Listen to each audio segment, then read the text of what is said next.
ایک راہ کے علاوہ ہر راہ پر خطر ہے،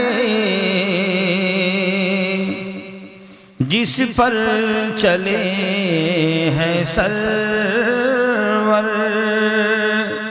وہی راہ معتبر ہے، جس پر چلے ہیں سرور۔ حضرات، اب آپ کے سامنے مدرسہ حلقہ ام القرآن کے ہونہار بچے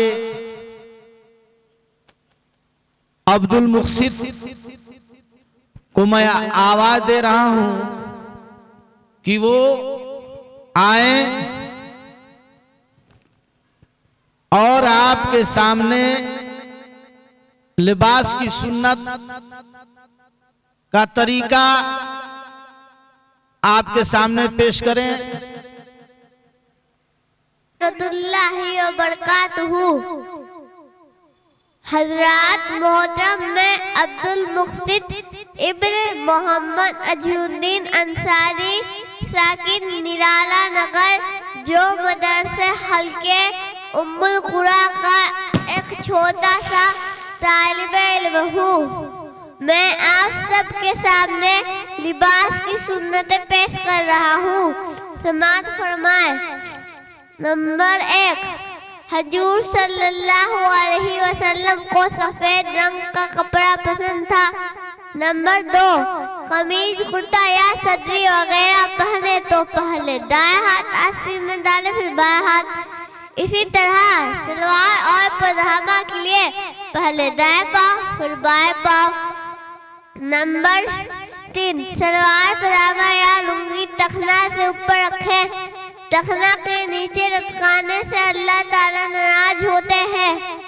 نبی کریم صلی اللہ علیہ وسلم نے فرمایا، رہبند ٹخنے کے نیچے لٹکانے والوں پر اللہ تعالیٰ نظر رحمت نہیں فرمائے گا۔ نمبر 4، نیا کپڑا پہن کے دعا پڑھیں۔ بسم اللہ الرحمن الرحیم، الحمدللہ الذی کسانی ھذا من غیر حول منی ولا قوہ۔ نمبر 5، امامہ کے نیچے ٹوپی رکھنا سنت ہے، بغیر ٹوپی کے باندھنا خلاف سنت ہے۔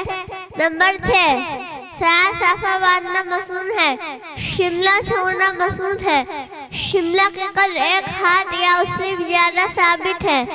نمبر 7، کپڑے اتارتے وقت بسم اللہ کہیں اور ابتدا بائیں جانب سے کریں۔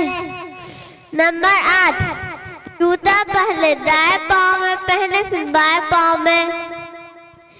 نمبر 9، اتارتے وقت بائیں پاؤں سے اتارے پھر دائیں پاؤں سے۔ نمبر 10، نیا جوتا پہن کر ہی دعا پڑھیں۔ بسم اللہ الرحمن الرحیم، اللہم انی اسألک من خیر و خیر ما هو له اعوذ من شر و شر ما هو له۔ دعا ہے اللہ تعالیٰ اسی طریقے سے لباس استعمال کرنے کی توفیق عطا فرمائے اور ہمارے مدرسے حلقہ ام القرآن کو ترقی عطا فرمائے، آمین۔ السلام علیکم رحمۃ اللہ وبرکاتہ۔